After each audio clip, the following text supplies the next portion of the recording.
So we're going to do a little tour, and then later we'll go out there. It's kind of windy today, but we'll do our best.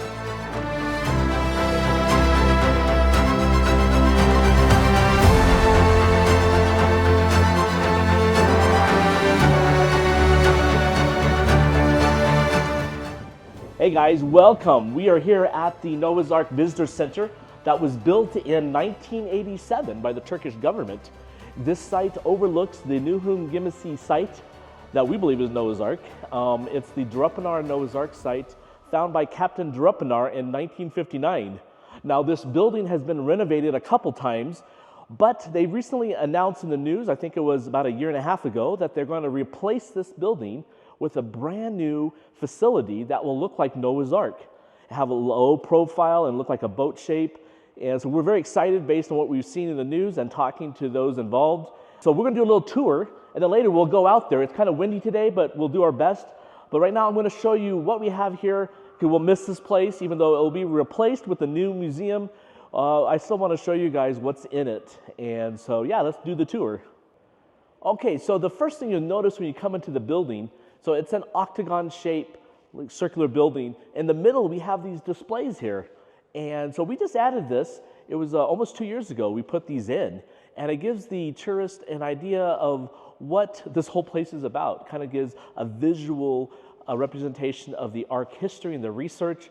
You know, we have tourists come from around the world, from China, obviously America. We have Europeans and Russians, and from India and Korea. We meet all nationalities out here, and so we can't always put every single caption in each language. So we have it in Turkish and English, but very visual display.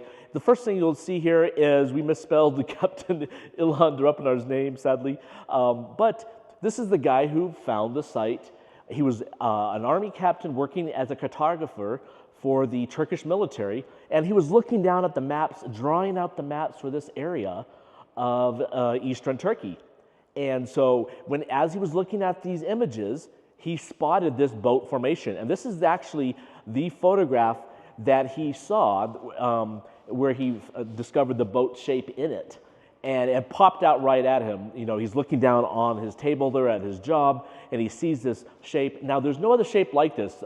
The critics will always say stuff like, oh, there's many of these all over the place. There's not. When the Turkish military were mapping this area, they didn't say, oh, there's a whole fleet of boats out there, let's go check them out. No, they only saw the one, and it's a perfect boat shape. The other ones, number one, they don't look like a boat, and number two, they're not even the size that's mentioned in the Bible. But anyways, we're getting off topic. So this is the shape that Captain Drupanar saw, and that was September 11, 1959. And a week later, they finally put it in the news. No photographs, but they had the news alert that kind of got everyone excited about it. And then it was October 1959 when this photograph was published. And this is a part of that photo, or this is from the magazine, Hayat magazine, the Turkish magazine, that had this photograph in it. And they circled it, and it said, nuh'un with a question mark, like, is this Noah's Ark? And that was the first photograph of this site that was published about a month after he had discovered it. So here we have another one of these older photographs, black and white, but this one was actually taken in 1961, I believe, by Ara Güler. Now, he was a famous Turkish photographer back then, and he was hired by the Turkish military to take low-altitude photographs of this site to see what it looked like closer, but you know, again, from the air. No drones back then, so they did this from a little plane. Now, this one was high altitude, the one that they took in 1959 and they discovered. This one was a low plane flying over the site, and he took a whole bunch of photographs, Ara Güler, and this is one of them. And so, again, it got people excited because it looks just like a ship, and so what else could it be but Noah's Ark? And so more people came out here to investigate it. Let's head over here, and we're going to look at this other side. So we went from black and white to color with some, actually there's one black and white photograph right there. And so this here is basically kind of a very brief overview of why this matches the biblical account of being Noah's Ark. So number one, the display we have up here shows a map of Urartu. Now, everyone talks about Ararat or Mount Ararat, and Ararat comes from the word Urartu, which was a kingdom based in this area, and it was a very mountainous region in Turkey and parts of Iran and Armenia. And so this kingdom of Ur-2 is where we get the English word Ararat. And so the Bible says the ark landed in the mountains of Ararat, or the mountains of Ur-2. And so this is kind of the area we're at right now, this kind of a red star, this red star. And the capital of Ur-2 was down here on Lake Van. And this was the area that the Bible says the ark landed. Now, some people, they talk about, well, maybe the ark is in Iran, and I have heard wild ideas that it's in America or Africa or Mount Everest. I mean, crazy stuff. But the Bible has it narrowed down to the kingdom of Ur-2. And so if you're going to say it's in Iran and you're going to try to fit the ark site in a place like that, you need to make sure it's still within the territory of Ur-2. And so that's one thing we want to mention. And this site fits. It's right in the smack middle of this ancient kingdom. Now, the other thing I wanted to point out is it's a boat shape. Now, again, this is another controversy. Some people say, oh, it has to be a rectangular barge. Well, we have a strange shape here. We have a perfect boat shape, and we have crazy people who, I'm sorry if you're one of them, who say that's the Nephilim Ark, and that's not even a biblical thing. So there's only one Noah's Ark, and there's no water around here. There's no lake, so this has to be the boat. There's no other place where the ark could have been, and there's no ancient lake around here. You do find fossils, but so anyways, it's a boat shape. Now, in regards to the barge shape, you know, while I disagree with Answers in Genesis, they have a really good video that talks about the shape of Noah's Ark and how it has to be a boat. Just because it's a pointed end does not mean that it's being propelled to go to a place. The pointed end actually helps a boat cut through the waves that are coming in on it. There's a great video. We have it linked on our website, noahsarkscans.com, and also in the bottom of this the description of this YouTube video, we'll put the link. So the boat shape, you know, the Bible is very general in the description. It doesn't give us every little detail of Noah's Ark, but it just gives us probably the capacity, and it doesn't tell us the shape. So we believe that the word ark is more about the purpose of the boat, to hold the animals and Noah and his family, and not anything else, not about it being a barge in open seas with a big storm, a global storm, that would destroy the boat. Okay, so we're still looking at this display, folks. The middle picture is one of our drone photos of nuh'un, Noah's Ark, at the sunset. I really like this photograph. But the other point I want to mention, and this is very important, is that this boat shape is actually the biblical length of Noah's Ark, 300 Royal Egyptian cubits. Now you might say, why do you mention the Royal Egyptian cubit? Well, there were different cubits back then in the Old Testament, in the Bible times, but you know, the book of Acts mentions Moses being educated in ancient Egypt. You know, he was a prince of Egypt, and during that time, just like the metric system today is basically worldwide in its usage, back in those days, the ancient Royal Egyptian cubit was the main standard of measurement according to the Encyclopedia Britannica. And so based on using that cubit, we get 300 of them to equal 515 feet. And that's exactly what we have here. Regards to the width, and so again, we're talking about an ancient boat. So there's possibilities of it splaying out, decaying, just like you see at other archaeological sites involving ancient ships that are either buried in the silt or has decayed on land or in the water. The timber fall out display, so it is a little wider in the middle. And then the height, obviously, we're looking at a boat that's covered with mud. We're looking at the surface here. So based on the different types of geophysical scans done at the site, we are seeing layers below the ground. And so it's possible that the height that mentioned in the Bible equals the total heights of the decks. And there are 3 decks according to the book of Genesis. And so anyways, just alone, we have a boat shape in the mountains of Ararat that's 300 Egyptian cubits long. That should get people excited about the site. Now, in regards to possible artifacts that have been found here, now if this is the oldest man-made object, based on the time frame of the flood, this would be before the pottery era. So you wouldn't find pottery laying around the ark unless it was someone after the ark in this area. And in fact, the Turks did announce last fall that they found some of the oldest pottery for this area of Turkey in the hills around the boat shape. So that was very exciting, and that's why they're doing their research here. But I want to point out one artifact here that Ron Wyatt and his tour group found, and I believe it was 91 or 92. And what it is a fossilized washer or rivet looking rock. It's fossiled, so it's a rock. But it's not just a rock. From test results, they know that it's two distinct objects based on the carbon content from here to here. And they also know that there's 2 times much iron on this front side, where you think is a metal object, versus on the back side. So again, it's just showing that there's 2 objects here that's been fossilized. And you see these kind of round shapes decaying in the mud on some of the edges. So it's not just one unique one. But this one was almost a perfectly preserved one that they found at the upper southwestern corner back in 91 or 92. His tour group saw that. And so that's one of the things we want to point out.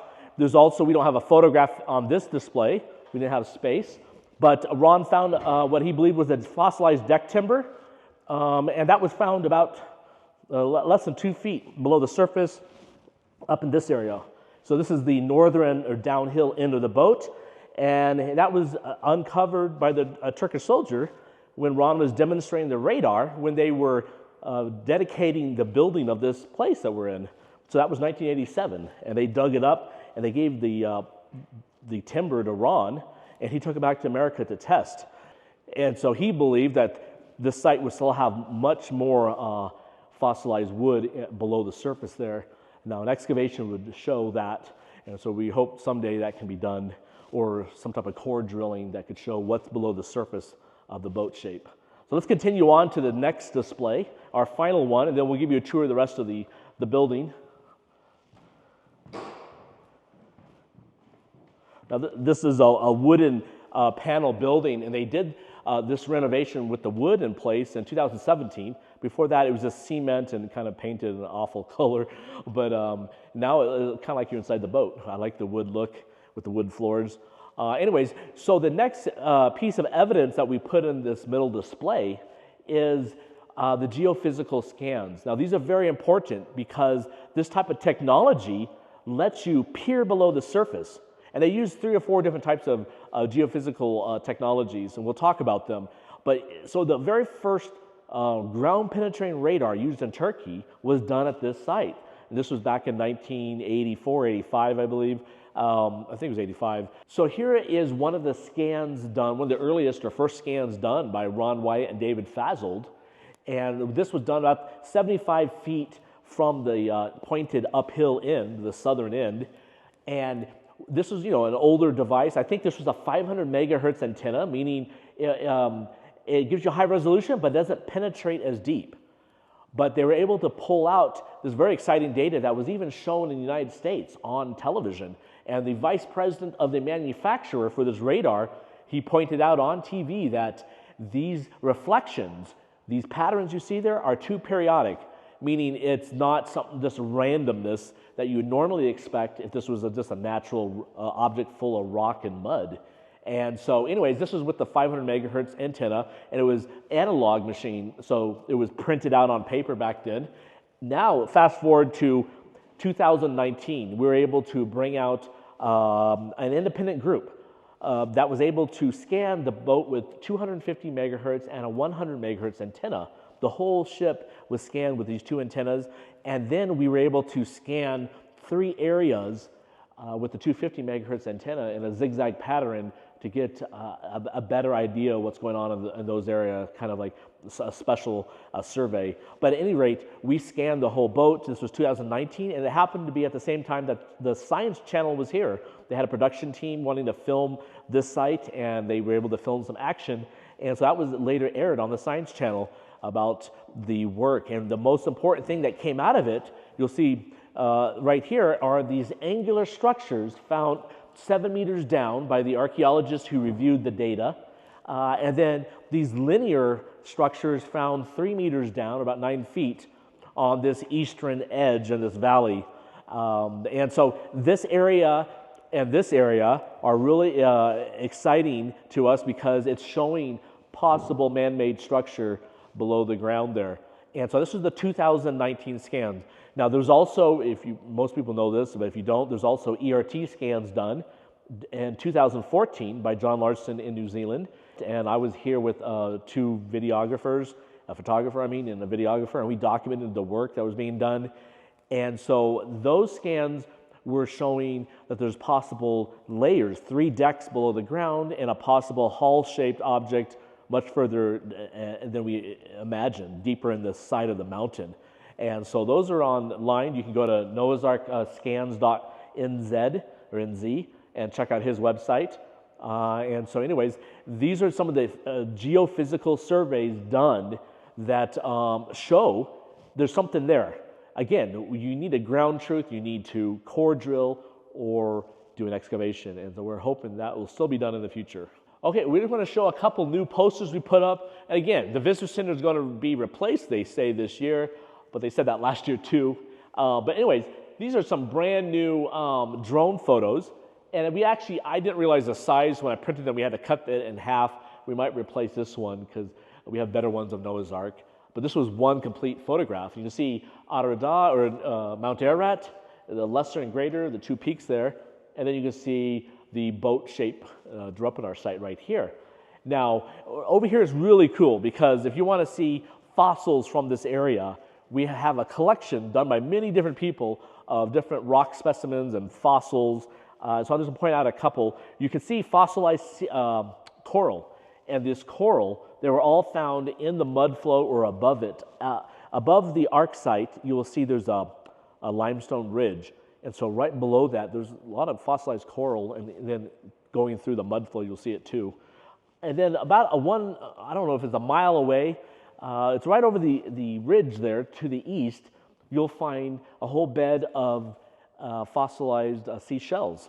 And so we take people on our tours to that area because it's really important to show that this area had water. These are not fresh water, these are shallow water animals, these seashells. And there's even sand dollars over there. I don't think we do have pieces of a sand dollar. These are like the section, I forget what you call it, when it's cut in half, but you're seeing the sand dollar this way. I don't see, here's a piece right here. I think there's one right here. This is a part of the outside. So in the United States, we call them sand dollars. I don't know what the scientific name is for this creature, but they have like a pattern, and when they're dead, you see they look like they're sandy looking.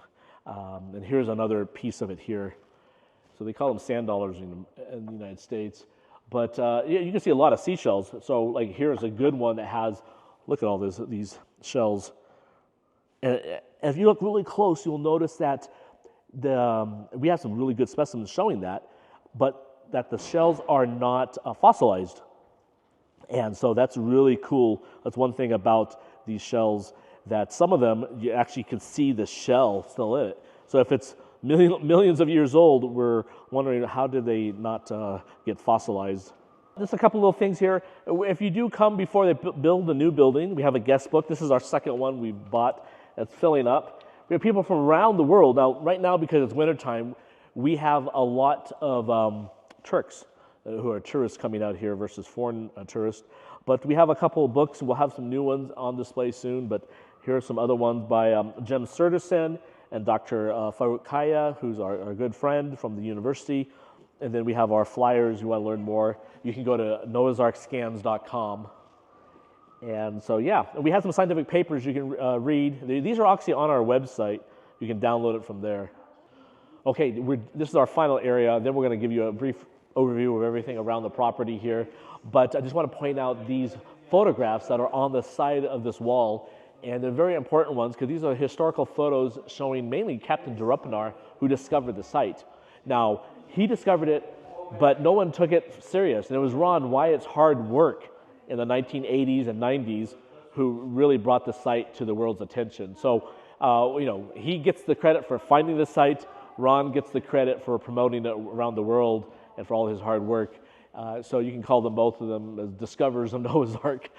Anyways, this is, you can see the close-up of the boat formation. This is that 1959 high-altitude photograph that Captain Drupanar discovered on September 11, 1959. And we're going to go over here. This is from the Hyatt magazine. We have some tourists here, so You can hear them in the background. But this is the, this is the 1960 Hyatt magazine. So they did 2 articles about the site. One when the American expedition came, and then in the 1959, the first article about it. So we have copies of these magazines. We bought them in Turkey. People still have them, and they're selling them. So we buy, as soon as we see them online, we buy these historical magazines. Now that 1960 trip, we have a couple color photographs from the group that was there, the American-Turkish group, and Captain Durapanar was there. And so that 1960 trip, you can see how the site has changed based on this photograph compared to what you see today out there. Because back then, the soil was up to the edge of the boat, and now everything is dropped away. And that's because of the different seismic activity, the earthquakes here, and it has dropped the soil away but left the boat shape still there. And that hasn't changed in all these years.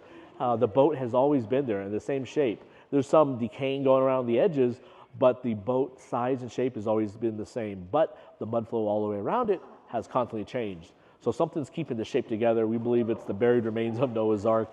And then I just want to mention this photograph of Ron Wyatt. This is, I believe, was 1984. And so really interesting side story. The guy, Ron marked up the photograph, and he even wrote something on the back, and he gave this to Dr. Bill Shea. And Bill, when he retired from his job at the Biblical Research Institute, he gave me all of his Ron Wyatt material that he had in a folder, and this photograph was in it. And so we got it scanned, and so I have a really good digital copy of this. But at any rate, this shows Ron. He's standing on that eastern hill overlooking the boat site. So he says, to the boat's over here, and he's pointing where he believed the original landing site of Noah's Ark is, up the valley about a mile away is the Iranian border. And so that's where this arrow is on the photograph. And then he says, source of lava. He believed a volcano erupted, and the lava brought down the boat to where it's at now. So this is a really cool photograph of Ron Wyatt from 1984, I believe. And then we have I think this is 61 actually, the photograph of our Guler, the 1959 Hyatt magazine that actually circled the boat shape there, the very first published photograph, the high altitude photographs. And then we have some drone photographs here.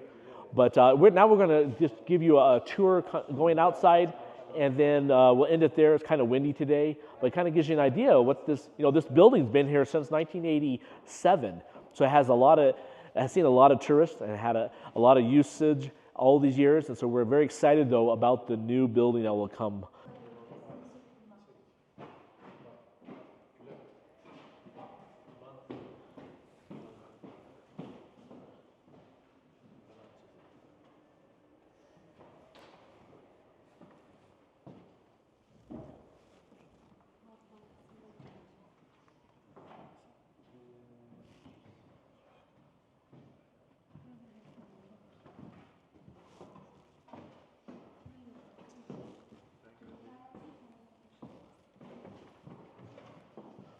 When you're finished, excuse me. Okay, guys, follow me outside. We're going to see what it looks like here on this hill and show you the Ark site. Very exciting. Let's go over here to this point. It's kind of like a little vista point. Now, it's very windy today, but this was the hill that they put the visitor center on because it gives you a really good view of nuh'un. So follow me.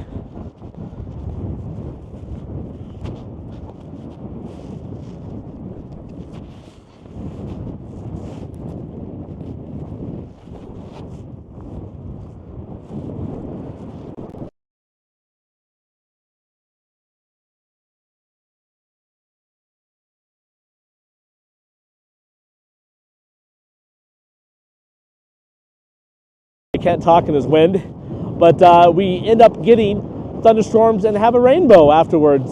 So it's kind of cool seeing the rainbow at the place where the Ark landed, which we believe is here. Anyways, you can still see that there's snow on the ground, and this is middle of March, so it's still cold. Now, I remember from Ron's material that in the middle of March 1985, Ron was here with a Saudi businessman or a prince, and he brought David Fazal out here for the first time too. And then from here they went to Saudi Arabia. That's really cool because right after this, in a couple weeks, we'll be going to Egypt and Arabia. And so, anyways, that was Ron's second trip to Mount Sinai, which is another topic. But in regards to the Ark site, you can see the boat formation there and how it got people excited because of the shape and the length, and then because of the scans. And we are in the mountains of Ararat. Up there's the Iranian border. This is the territory Ur-2. They found fortresses down in the valley and settlements of the Ur-2 kingdom. Now, if you look over this way, you'll see Ararat, or Mount Ararat. Very beautiful day, but again, very cold here. And so we're not going to talk too much outside because we're freezing, and my camera guy has no gloves on. Anyways, look over there. That is the main valley, and to the west is Dobizet, where we stay, and if you come out here, this is where the hotels are. And then to the east, this is the Iranian border there. But there's the visitor center. So we're here at the Noah's Ark site. Let's do it one more time. Hey friends, this is our final video. So we're here on the overlook, looking down on the Noah's Ark site, the Durupanar, nuh'un, Gimesi boat formations right there. Come out here this summer. We actually have brand new tours we're putting on the website finally. We had so much things to do to get ready for that, but it's going to go from Noah's Ark to Abraham, Job, and Jacob's well down in southeast Turkey, Şanlıurfa, Göbekli Tepe, Nimrut Dağ. So you want to see all these sites that have to do with the patriarchs. And so please come on our tours this year. We'll give you more bang for your buck, so to speak, instead of just coming out to Noah's Ark. We're going to show you the whole thing.